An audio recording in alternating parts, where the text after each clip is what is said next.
seperti apa yang Mona sebutkannya. Dan tajuk kita untuk petang ini nak cerita tentang Al-Quran ni. Nak cerita tentang wahyu dari Allah Subhanahu Wa Taala. Tapi mungkin ada yang bertanyakan kan, mungkin sahabat-sahabat kita yang bukan Islam bertanyakan, benarkah Al-Quran ni wahyu dari Allah Subhanahu Wa Taala? Ini tajuknya. Ini tajuknya pada petang ini. Dan untuk sebelum kita masuk ke tajuk itu, kita nak berkenalan terlebih dahulu bersama tetamu kami pada waktu ini, Datuk Dr. Zaifuddin. Silakan Datuk. Okay, terima kasih DJ Syafiq dan DJ Mona Jasman. Saya Zaifuddin bin Marasif, asal pada Muar Johor. Pernah berkhidmat sebagai assistant professor di Universiti Islam Antarabangsa dan saya resign pada UIA pada tahun 2004. Kemudian bertugas sebagai assistant consultant dan terakhir bersama dengan Camp Gemilang. Dalam masa yang sama juga saya terlibat dalam beberapa aktiviti yang dianjurkan oleh Hidayah Center, di mana Hidayah Center banyak buat program pada dakwah pada bukan Islam ataupun masyarakat majmuk. Dan di antara tajuk yang saya sampaikan ialah tentang mukjizat Al-Quran. Di samping kita bicarakan tentang bagaimana kita mengenali agama-agama lain untuk dakwah. Masya-Allah, kan banyak cerita je ni. Kan kalau sempat kita ambil lagi yang mana kita dapatkan cerita kisah yang berbagai Datuk pergi melaksanakan pelbagailah program-programnya bersama dengan Hidayah Center ini pun insya-Allah boleh kongsikan bersama kita di sini juga insya-Allah. Baik. Bila sebut tentang Al-Quran ni Mona, kita juga pun kalau kita bersama dengan sahabat-sahabat, rakan-rakan kita, rakan-rakan mualaf yang baru melafazkan syahadah, pasti banyak persoalan yang mereka bertanya kan bersama dengan yang berbagai Datuk. Dan sebut pula dengan Al-Quran ni, ada yang bertanyakan, adakah ianya daripada Nabi Muhammad yang menuliskannya? Itu persoalan yang ditanyakan juga kan. Dan ada yang menyatakan bahawa Quran ni bukan dari wahyu Allah, tapi Nabi Muhammad yang punya. Macam mana tu? Berbagai Datuk, silakan. Okey, kalau kita perhatikan agama-agama yang wujud di muka bumi ini, setiap agama dia ada kitab suci masing-masing. Agama Kristian kitab sucinya ialah kitab Bible, Islam Al-Quran, manakala agama Yahudi dikenali sebagai Tanakh ataupun Perjanjian Lama. Namun demikian, kalau kita lihat pada Bible contohnya, setiap buku-buku itu ada tulis siapakah penulis-penulisnya. Contohnya Injil of John, Mark, Matthew dan sebagainya. Lantaran itu timbullah persepsi yang menyatakan bahawa demikian juga Al-Quran. Quran ditulis oleh Muhammad. Jadi gambaran yang mengatakan bahawa Al-Quran ni datangnya daripada Muhammad, bukan daripada Allah SWT. Apakah benar kenyataan itu? Quran datang daripada Nabi Muhammad sallallahu alaihi wasallam. Kalau kita kaji sejarah, Nabi Muhammad tak tahu menulis. Nabi Muhammad tak tahu membaca. Bahkan daripada awal Nabi menerima wahyu, Jibril datang kepada Nabi, Iqra, bacalah Muhammad. Nabi berkata, Ma'ana biqari, aku tak boleh nak baca. Nabi Muhammad tak boleh nak baca. Namun demikian, sekiranya mereka masih ragu-ragu bahawa Quran ni datangnya daripada Allah SWT, Allah mencabar mereka. Kalau kamu ragu-ragu Quran ni datang daripada Allah SWT yang kami turunkan pada hamba kami Muhammad SAW, bawa 10 surah. Contoh dalam surah Hud, dalam surah Hud ayat 13, Allah SWT jelaskan, am yaqulu naftarah qul fa'tu bi'ashri suwarin mithlihi muftarayatin wad'u man istata'tum min dunillahi in kuntum sadiqin. Apakah kamu ragu-ragu Quran ni datangnya daripada Allah SWT? Kalau benar kamu masih ragu lagi, bawalah 10 surah je. Sebelum ni Allah cabar manusia, bawa satu Quran. Manusia gagal untuk menyahut cabaran ini. Kemudian Allah kata bawa 10 surah je, pun manusia gagal untuk melakukannya. Kemudian dalam surah Al-Baqarah Allah turunkan lagi, bawa satu surah saja. Dalam Al-Quran ada 114 surah. Kalau kamu tak boleh nak bawa 114 surah seperti mana Al-Quran, bawa satu surah aja. Dalam surah Al-Baqarah contohnya, ayat yang ke-23, Allah SWT menjelaskan, wa in kuntum fi raibim mimma nazzalna ala abdina fa'tu bi suratin min mithlih wad'u syuhada'akum min dunillahi in kuntum sadiqin. Kalau kita perhatikan ayat ni adalah ayat yang cukup tegas menegaskan pada orang yang masih ragu-ragu. Quran ni datang daripada Allah SWT. Wa in kuntum, sekiranya kamu masih lagi ragu-ragu, fi raibim mimma nazzalna ala abdina, apa yang kami turunkan pada hamba kami Muhammad, fa'tu bisuratin, bawa satu surah saja. In kuntum sadiqin, kalau kamu benar dengan dakwaan kamu. Kemudian dalam ayat ke-24 Allah SWT jelaskan lagi, wa illam taf'alu, sekiranya kamu tidak mampu untuk melakukannya, walan taf'alu. Kalau kita lihat sastra bahasa Arab ni cukup indah. Lan ni maksudnya forever. Maksudnya sampai bila-bila. Selama-lamanya kamu tidak boleh nak menandingi Al-Quran. Fattaqun naral lati waquduhan nasul hijarah. Oleh itu takutlah kamu pada api neraka yang Allah sediakan pada orang yang engkar pada ayat-ayat Allah SWT. Sebab itulah zaman Nabi ada seorang orang yang mahir dalam bidang bahasa Arab bernama Walid bin Mughirah. Kata, bagi aku masa 15 hari, 15 malam aku kaji Quran dan aku akan bawa satu kitab yang lebih hebat pada Al-Quran. Tapi akhirnya selepas 15 hari 15 malam dia surrender. Dia kata Quran bukan tulisan manusia. Tulisan bukan ayat manusia. Demikian juga di zaman moden ni, satu benda yang cukup menarik. Seorang ilmuwan yang terkenal, Profesor Dr. Gary Miller, seorang profesor dalam bidang matematik. Beliau pada tahun 1977 mengambil keputusan untuk mengkaji Al-Quran. Dan tujuan dia untuk mengkaji Al-Quran adalah untuk menyesatkan umat Islam. Ya, bukan untuk melihat kebenaran Al-Quran. Bagaimana dia boleh manipulasikan Al-Quran ini supaya menyesatkan umat Islam. Tapi selepas dia mengkaji Al-Quran, dia teruja. Apabila dia membaca ayat Al-Quran, sekiranya Quran ni datangnya selain pada Allah SWT, la wajadu fi ikhtilafan kathira, akan kamu dapati percanggahan di sana sini dalam Al-Quran. Dia cari kelemahan Al-Quran, dia cari percanggahan Al-Quran, dan dia tak jumpa. Bahkan cerita-cerita yang menarik yang ada dalam Al-Quran, dia nampak mujizat Al-Quran. Dan akhirnya beliau menulis satu buku yang bertajuk The Amazing Quran, keajaiban Al-Quran. Pada tahun 1977 dia mengkaji Al-Quran dengan niat untuk menyelewengkan akidah umat Islam. Pada tahun 1978 dia mengisytiharkan, dia memeluk agama Islam, melihat kehebatan Al-Quran. Masya Allah Allah. Akbar. Kan, Ini di antara bukti bahawa Quran datangnya pada Allah SWT, di mana manusia tidak dapat untuk menandingi kehebatan Al-Quran. Masya Allah. Masya Allah. DJ Syafiq, DJ Mona, dulu sebenarnya saya belajar aliran sains. Saya belajar di UPM, saya ambil bidang sains pertanian sebelum saya tukar bidang agama lah. Sewaktu saya belajar di Tingkatan 5, ustaz yang mengajar saya menyatakan bahawa Quran ni mukjizat. Saya tertanya-tanya, apa maksud Quran mukjizat ni? Macam mana orang Arab yang hebat bahasa Arab tidak mampu untuk mendengar Al-Quran? Jadi apakah maksudnya? InsyaAllah kita dengar kemudian. Ya, Masya Allah, Masya kan? Allah. Tepat lagi sahih tu. Masya Allah, kan?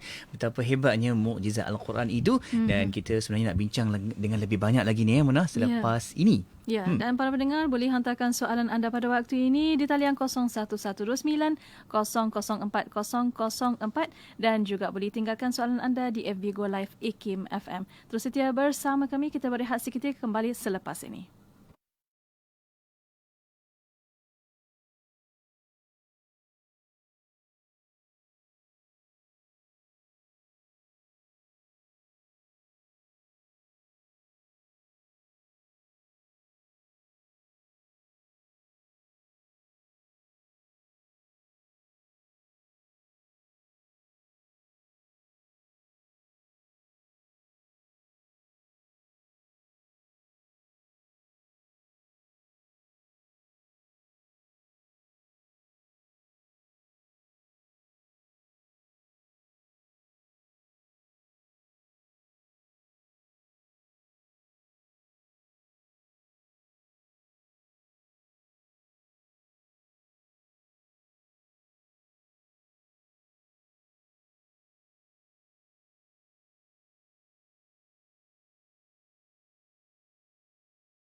Assalamualaikum, saya Haji Nicholas Sylvester ingin mengajak anda semua bersama menyumbang dengan Hidayah Center Foundation bagi membantu usaha pemerkasaan dakwah menyampaikan Islam kepada semua, melatih pendakwah-pendakwah dan mendidik dan memperkasakan mu'allaf. Semoga sumbangan anda diganjari pahala yang besar di sisi Allah sebagaimana hadis Nabi SAW yang bermaksud tidak berkurangan harta dengan sedekah, malah akan bertambah dan bertambah. Untuk mulakan sumbangan, layari hidayahcenter.org.my atau hubungi 03 4108 9669.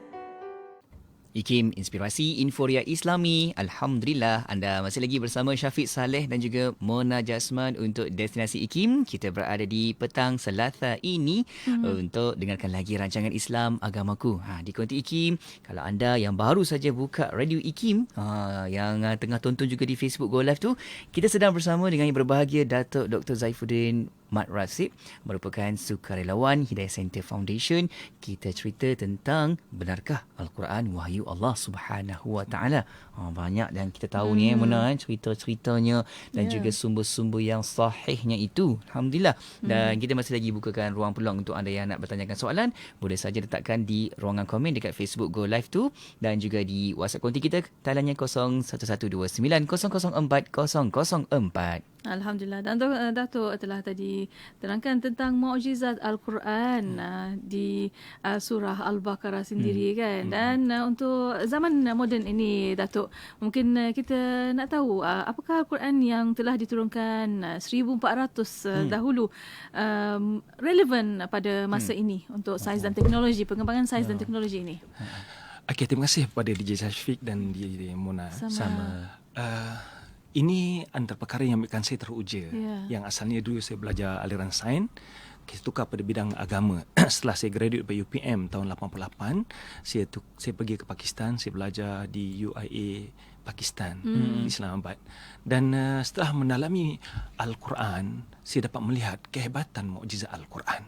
Sewaktu tahun 95 dulu, cikgu beritahu bahawa mukjizat Al-Quran ni tidak dapat ditandingi oleh orang Arab sudut bahasa. Saya tertanya-tanya macam mana orang Arab yang hebat bahasanya tak boleh nak menandingi kehebatan bahasa Arab. Mungkin sebelum saya sentuh tentang mukjizat Al-Quran dan sains, saya sentuh sikit mukjizat Al-Quran sudut bahasa. Yang kita biasa baca Quran, tapi mungkin tidak perasan kehebatan bahasa Al-Quran. Cuba perhatikan tuan-tuan sekalian, sedang pendengar sekalian, ya. Kita baca ayat yang pendek. Kita lihat Qul huwallahu ahad. Hujungnya dal kan? Semuanya dal semua. Allahus samad, lam yalid wa lam yulad. Cantik dal semua. Qul ya ayyuhal kafirun, nun, la a'budu ma ta'budun, nun. Perasan tak? Surah Wadduha, alif mak surah ataupun ya, wal laili idza sajaya, ma wadda'aka rabbuka wa ma qalaya. Cantik ayat ni. Kita lihat dalam surah yang panjang lagi sikit. Surah Ar-Rahman. Ar-Rahmanun, 'allamal Qur'anun, khalaqal insanun, 'allamahul bayanun. Sebab tu antara tahman orang Quraisy pada Nabi Muhammad, Nabi Muhammad ahli syair. Sebab ayat-ayat tu cukup indah. Kita lihat ayat yang panjang sikit, surah yang panjang sikit, surah An-Najm. Wan najmi idza hawaya, ma dhalla sahibukum wa ma ghawaya, wa ma yantiqu 'anil hawaya, in huwa illa wahyuha. Cantik ayat ini. Ini contoh bagaimana mukjizat Al-Quran sudut bahasa.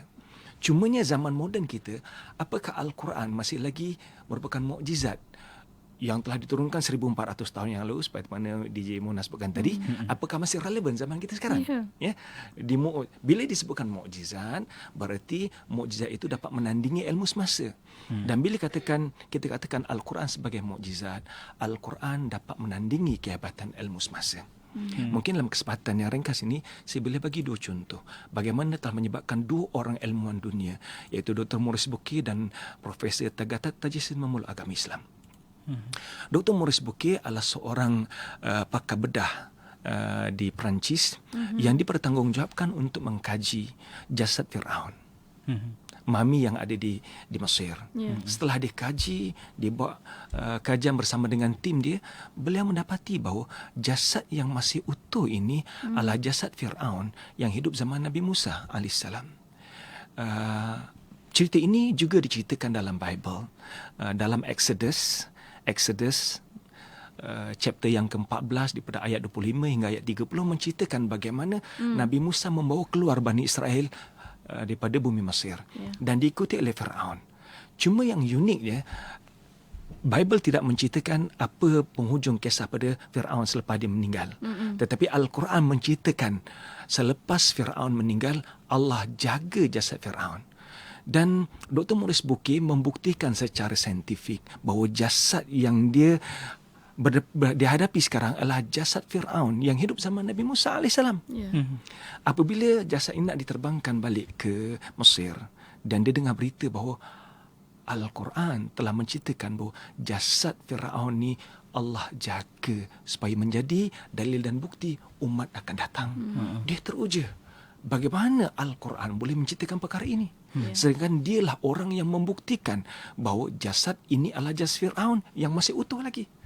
Kemudian apabila beliau sampai di Mesir, beliau bertemu dengan beberapa ilmuwan Islam. Dan di kala itulah ada ilmuwan Islam yang membacakan surah Yunus pada beliau.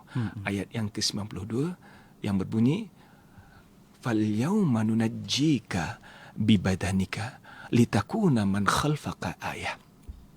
Pada hari ini, wahai Firaun, di saat Firaun lemas, apabila dia laut tu bercantum dua, setelah dipisahkan oleh Nabi Musa AS, kita biasa dengar mukjizat ini kan. Laut terbelah dua dan Bani Israel berjaya menyeberangi laut sebelah sana. Kemudian tentera Firaun ikut. Apabila mereka berada di tengah laut, laut bercantum dua. Dan di kala itulah Firaun kelemasan. Dan di kala itulah dia declare, dia beriman, amantu bi ilahi, aku beriman dengan Tuhan Bani Israel. Alladhi aman bi Bani Israel, yang diimani oleh Bani Israel. Lalu Allah templak Firaun, sekarang saja kamu nak beriman dengan Firaun, sedangkan sebelum ini kamu engkar dan kamu melakukan kerosakan di muka bumi ini. Kemudian Allah sambung dalam ayat 92, fal yauma nunajjika, pada hari ini kami selamatkan badan kamu. Berarti badan kamu selamat, wahai Firaun, tapi kamu tetap mati. Tujuan apa? Litakuna man khalfaka, untuk menjadi dalil dan bukti umat selepas kamu tentang benarnya Al-Quran pada Allah SWT. Dan pada tahun 1970-an, 75 lebih kurang, Dr. Maurice Bucaille membuktikan bahawa jasad ini adalah jasad Firaun. Subhanallah. Bagaimana Nabi Muhammad SAW boleh menceritakan pada kita semua bahawa jasad Firaun masih ada lagi.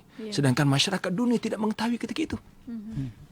Contoh yang kedua, mukjizat Al-Quran. Al-Quran menceritakan fakta-fakta saintifik yang tidak pernah diketahui oleh manusia sebelum ini.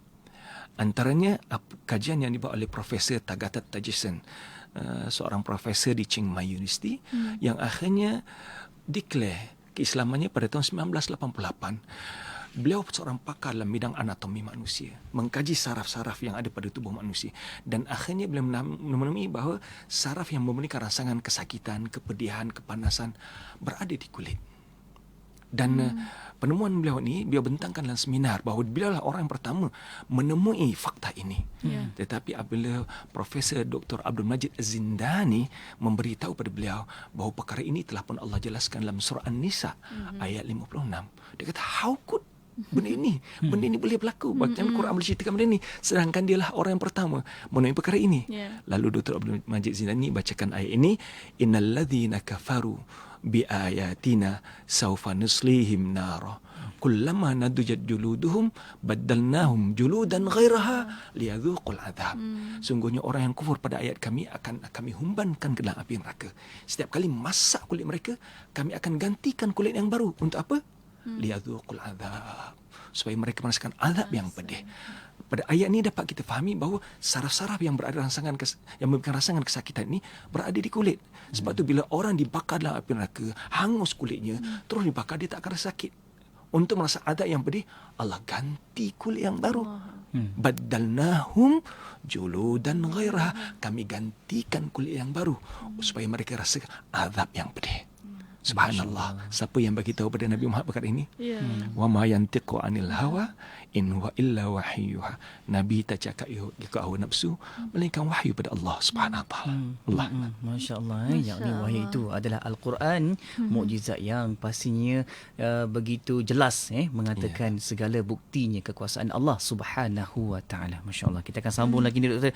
Tak sabar pula untuk yang berikutnya ni. Okey. Jadi anda kena kekal bersama dengan Radio IKIM ini. Ya, dan para pendengar, terus hantar soalan anda pada waktu ini 0119-004-004 dan juga tinggalkan soalan anda di FB Go Live IKIM FM. Kita rehat seketika, kembali selepas ini. Sukar untuk mendapatkan produk-produk keluaran IKIM di pasaran? Kini layari www.ikimniaga.my untuk mendapatkan buku-buku, CD, DVD keluaran IKIM serta perkhidmatan perundingan dan sebagainya. Hanya dengan satu klik, produk IKIM menjadi milik anda. Layari www.ikimniaga.my hari ini. Assalamualaikum Siti. Nak pergi mana tu dengan anak-anak? Waalaikumsalam. Nak pergi Karnival Rahmah, Kak? Oh, Karnival Rahmah 2019 peringkat kebangsaan dekat dataran Putrajaya tu ke? Karnival Rahmah tu lah, Kak. Banyak acara menarik dan pengunjung boleh pulang dengan hadiah-hadiah lumayan. Jom, kita pergi ramai-ramai raikan Karnival Rahmah 2019 di dataran Putrajaya. Jumpa di sana lah ya. Kunjungi Karnival Rahmah 2019 peringkat kebangsaan di dataran Putrajaya bermula 27 September hingga 29 September jam 10 pagi hingga 10 malam. Dibawakan oleh Jabatan Perdana Menteri Hal Ehwal Agama Islam di bawah kelolaan CAKIM, Jawi serta agensi-agensi agama persekutuan. Assalamualaikum. Saya Haji Nicholas Sylvester ingin mengajak anda semua bersama menyumbang dengan Hidayah Center Foundation bagi membantu usaha pemerkasaan dakwah menyampaikan Islam kepada semua, melatih pendakwah-pendakwah dan mendidik dan memperkasakan mu'allaf. Semoga sumbangan anda diganjari pahala yang besar di sisi Allah sebagaimana hadis Nabi SAW yang bermaksud tidak berkurangan harta dengan sedekah, malah akan bertambah dan bertambah. Untuk mulakan sumbangan, layari hidayahcenter.org.my atau hubungi 03 4108 9669. Bismillah, alhamdulillah, wassalatu wassalamu ala rasulillah. Alhamdulillah, masih bersama pada waktu ini Destinasi IKIM dan masih bersama rancangan Islam Agamaku. Para pendengar, masih bersama Datuk yang bahagia, Datuk Dr. Zaifuddin Muhammad Rasib pada waktu ini mencangkan tentang Al-Quran, Wahyu Allah. Baik, kita dengarkan tadi cerita-cerita dan juga perkongsian dari yang berbahagia Datuk, dan kita juga nak tanya kepada yang berbahagia Datuk, mungkin ada contoh-contoh daripada Al-Quran yang membicarakan tentang perkembangan ilmu sains di zaman serba moden ni. Mungkin ada penemuannya, pembuktiannya. Silakan. Okey, terima kasih pada DJ Syafiq dan DJ Mona. Sama-sama. Allah SWT telah menjelaskan dalam surah Fussilat ayat 53, sanurihim ayatina fil afaqi wa fi anfusihim hatta yatabayyana lahum annahu al-haq awalam yakfi bi rabbika annahu ala kulli syai'in syahid.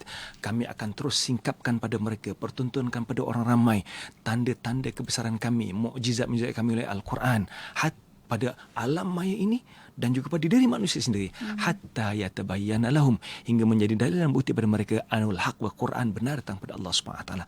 Awalam yakfi bi rabbika annahu ala kulli syai'in syahid. Wahai manusia, tidak cukupkah segala penemuan-penemuan ini menjadi dalil dan bukti bahawa Quran benar datangnya pada Allah Subhanahu wa taala. Sidang pendengar yang dimuliakan oleh Allah Subhanahu wa taala, Al-Quran sebagai mukjizat, dan mukjizat Al-Quran akan terus disingkap hingga hari kiamat, tidak akan terhenti, non-stop. So bila Allah sebutkan sanurihim ayatina, bermaksud benda ini berterusan non-stop hingga hari kiamat. So penemuan-penemuan para saintis akan terus menemui, menyingkap kehebatan Al-Quran. Antara perkara yang ditemui oleh para saintis di abad ini, tuan-tuan dan sekalian, ialah kita tahu Nabi Muhammad tinggal di padang pasir. Dan kita tidak pernah mendengar Nabi Muhammad pernah menyelam di lautan, betul kan? Kalaulah Nabi Muhammad boleh menceritakan apa yang ada dalam laut, bukankah satu perkara yang ajaib? Demikianlah Nabi Muhammad menjelaskan dalam Al-Quran dalam surah At-Tur, bagaimana Nabi Muhammad menjelaskan wal bahril masjur, dan di dalam api, dalam laut yang di dalamnya ada tanah yang berapi. Satu benda yang menarik, para penyelam laut dalam baru menemui fenomena ini di Hawaii, di mana di dalam laut ada tanah yang berapi. Masya-Allah. Sedangkan kita tahu Nabi Muhammad tinggal di padang pasir. Macam mana Nabi boleh mencerita perkara yang berada di dasar laut kan? So Al-Quran menjelaskan wal bahril masjur. Tuan-tuan boleh rujuk dalam surah At-Tur ayat yang ke-6 di mana dalam laut yang di dalamnya ada tanah yang berapi, tanah yang menyala-nyala. Dan ia merupakan daripada lava gunung berapi yang berada dalam laut. Dan kita tahu di padang pasir di tanah Arab ataupun di Saudi, sama di Mekah atau Madinah, tidak ada gunung berapi. So fenomena gunung berapi di dasar laut tidak mungkin dapat diceritakan oleh Nabi Muhammad sendiri. Sebab itulah ini yang disebutkan oleh Dr. Gary Miller. Apabila beliau melihat mukjizat-mukjizat Al-Quran sudut sains, beliau menyatakan bahawa it is impossible that the Holy Quran came from Muhammad, was written by Prophet Muhammad. Mustahil Quran ditulis oleh Nabi Muhammad. Dia datang pada sumber yang ketiga, itu Allah SWT. Contoh yang terbaru yang masyarakat dunia teruja ialah dengan black hole, penemuan black hole. Black hole mula dibicarakan sejak tahun 1783 lagi oleh John Michell. John Michell adalah orang yang pertama membicarakan tentang black hole. Kemudian pada tahun 1796, Perry Simon, seorang saintis pada Perancis, membicarakan juga black hole. Even Albert Einstein juga membicarakan tentang black hole. Dan yang terakhir juga di antara yang membicarakan black hole ialah Stephen Hawking, membicarakan tentang black hole. Tapi apakah itu black hole? Ada orang menyatakan black hole ni lubang hitam yang ada di muka bumi ini. Sebenarnya black hole adalah satu planet gergasi yang dulu menyala seperti mana matahari, tetapi cahaya telah padam. Namun demikian tarikan gravitinya masih ada begitu kuat. Dan black hole ni menarik segala objek-objek yang ada di sekitarnya. Termasuklah cahaya bergerak selaju 300,000 kilometer sesaat. Even that cahaya yang lalu kawasan black hole juga akan tertarik ke arah black hole. Tidak ada objek yang berada di sekitar black hole melainkan akan ditarik oleh black hole. Dan dinamakan black hole ni sebab dia menarik segala objek yang berada di sekitarnya. Bukan berada di muka bumi kita ini. Dia berada di angkasa. Dia adalah bintang gergasi yang saiznya berbilion kali ganda berbanding dengan matahari. Bumi dengan matahari bezanya lebih kurang matahari 1,500 kali ganda berbanding dengan bumi saiznya. Dan black hole ni berbilion kali ganda saiznya berbanding dengan matahari. Apa yang Allah sebutkan dalam Al-Quran? Allah sebutkan dalam Al-Quran, untuk makluman tuan-tuan sekalian, para saintis, lebih kurang 200 saintis bergabung seluruh dunia telah berjaya mencerap gambar black hole pada 10 April baru-baru ini, 10 April 2019. Sebenarnya gambar black hole ni tidak dapat kita ambil gambar sebab dia tak ada cahaya. Tapi oleh kerana radiasi yang berada sekitarnya, kita dapat ambil gambar radiasi, nampak bulatan hitam black hole. Dan menggunakan teleskop yang dipanggil EHT, Event Horizon Telescope. How powerful, kehebatan teleskop ni, kalau kita berada di New York, kita boleh baca surat khabar yang ada di Paris. Cukup berkuasa. Ataupun kita ambil bola golf, kita letak kat bulan, kita boleh nampak gunakan mikroskop ni bola golf di bulan. Sebab tu mereka berjaya mencerap gambar black hole dan dengan menggunakan EHT ini. Dan apa yang Al-Quran sebutkan? Ini kalau kita lihat dalam surah At-Takwir ayat yang ke-15 hingga 16, fala uqsimu bil khunnas al-jawaril kunnas. Sungguhnya aku bersumpah dengan bintang yang tersembunyi. Kenapa tersembunyi? Sebab cahaya dah terpadam, tak nampak. Sebab tu Allah sebutkan fala uqsimu bil khunnas, dan aku bersumpah dengan bintang yang tersembunyi, iaitu bintang yang tak kelihatan. Al-jawar, dia bergerak laju, al-kunnas, dan menyapu segala objek-objek ataupun menyedut seolah macam vacuum yang menyedut segala objek yang ada di sekitarnya. Ini di antara penemuan-penemuan yang menakjubkan, dan kita akan dapati daripada semasa ke semasa berbagai penemuan-penemuan baru yang akan terus disingkap oleh para ilmuwan dunia. Mukjizat Al-Quran tidak akan terhenti hingga hari kiamat. Sedang hadirin sekalian, Al-Quran is not book of science. Quran bukan buku sains, bukan buku biologi, bukan buku astronomi, bukan buku kimia, tetapi cara Al-Quran nak berikan hidayah pada manusia mungkin dalam bidang-bidang ilmu ini. Sebab itulah kita sebutkan Quran is not book science. Quran is not book of science, but it is book of science. Quran bukan kitab sains, tapi kitab sains iaitu tanda-tanda mukjizat Allah SWT. Mukjizat Allah SWT, bagaimana Allah nak bagi hidayah pada manusia, mungkin melalui bidang astronomi, mungkin melalui bidang biologi, mungkin melalui bidang kimia, mungkin melalui bidang anatomi dan sebagainya. Hatta dalam bidang sains pertanian banyak dibicarakan dalam Al-Quran. Sebab itulah ulama terkenal Islam Syekh Jaluddin As-Sayuti menyatakan Al-Quran tibyanun likulli syai'. Quran menjelaskan semua perkara. So conclusion yang saya berikan bahawa Al-Quran adalah kitab hidayah, kitab petunjuk pada manusia yang memberikan petunjuk pada manusia melalui cabang ilmu yang berbeza-beza. Dan zaman moden kita ini, cabang ilmu yang paling penting adalah cabang sains dan teknologi. Masya Allah, itu dia. Mona memang benar lagi sahih lah, iaitu Al-Quran itu merupakan wahyu dari Allah Subhanahu Wa Taala. Sebab apa doktor, ada yang bertanyakan, kenapa perlu bertanyakan lagi kan? Sebab kita tengah membuktikan cerita-cerita yang digambarkan dalam Al-Quran berkaitan dengan situasi yang kita ada sekarang. Inilah buktinya, inilah ceritanya, inilah cetusannya yang digambarkan dalam Al-Quran itu sendiri. Alhamdulillah. Terima kasih banyak doktor. Rasa tak cukup masa ni Mona. Nak sambung lagi ni kan. InsyaAllah ada rezeki, ada masa. Kita bertemu lagi doktor untuk siaran yang akan datang pula. Mana tahu kan ada rezeki, insyaAllah kita bersama-sama lagi akan bincang-bincangkan. Okay, terima kasih pada DJ Syafiq dan juga Mona. Begitu juga terima kasih pada Hidayah Center yang menjemput saya datang ke IKIM ini. Terima kasih Pak semua. Alhamdulillah. Assalamualaikum warahmatullahi wabarakatuh. Waalaikumsalam warahmatullahi wabarakatuh. Alhamdulillah, dan para pendengar terus setia bersama kami Destinasi IKIM, Inspirasi Inforia Islami. Program Islam Agamaku itu tadi telah dibawakan eksklusif untuk anda oleh Hidayah Center Foundation. Sampaikan Islam, santuni mu'alaf. Layari www.hidayahcenter.org.my. Assalamualaikum, saya Haji Nicholas Sylvester ingin mengajak anda semua bersama menyumbang dengan Hidayah Center Foundation bagi membantu usaha pemerkasaan dakwah menyampaikan Islam kepada semua, melatih pendakwah-pendakwah dan mendidik dan memperkasakan mu'alaf. Semoga sumbangan anda diganjari pahala yang besar di sisi Allah sebagaimana hadis Nabi SAW yang bermaksud tidak berkurangan harta dengan sedekah, malah akan bertambah dan bertambah. Untuk mulakan sumbangan, layari hidayahcenter.org.my atau hubungi 03 4108 9669. Inspirasi Inforia Islami, semuanya di IKIM.